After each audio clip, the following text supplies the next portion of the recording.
Hi guys, come on in.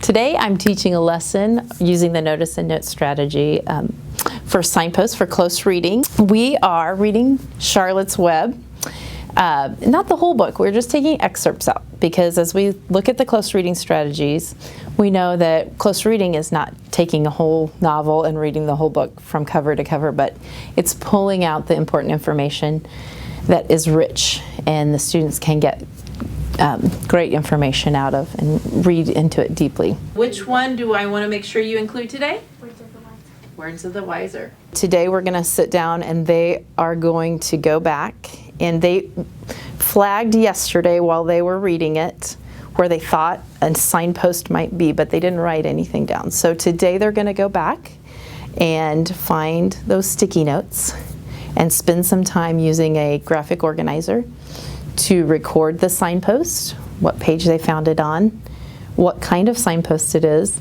and also to answer that anchor question. There are 6 major signposts that we've taught them to look for. And the signpost, once they find the signpost, that tells them where to stop and ask themselves the anchor question. Because we want the students to get to the point where they naturally will answer the questions without anyone guiding them. And if we come across a point, a signpost in our text where that's happening, what's the anchor question we're going to ask Stevie? What's the life lesson and how might this affect the character?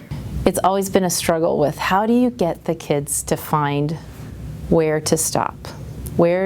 How do you guide them to, with every book being so different, how do they know naturally where to stop?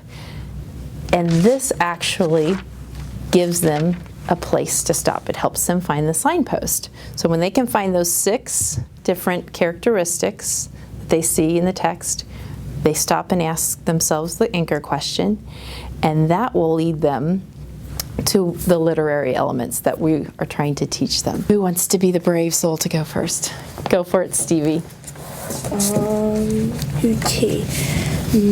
One of them was Again and Again, and I said Wilbur is worrying again and again in the book because he's thinking about him dying, and I did it on page 65. Okay, let's turn with him to page 65 with contrasts and contradictions. Once they ask that anchor question, they should be able to, it will probably reveal the theme, or it could be the setting plot relationship, the character development, or the internal conflict. And then after they've done that, we'll go back and have a discussion about what they found. Some of them will find completely different ones. I'm always amazed at how they find some that I didn't even anticipate, which is encouraging that they're able to apply the strategy.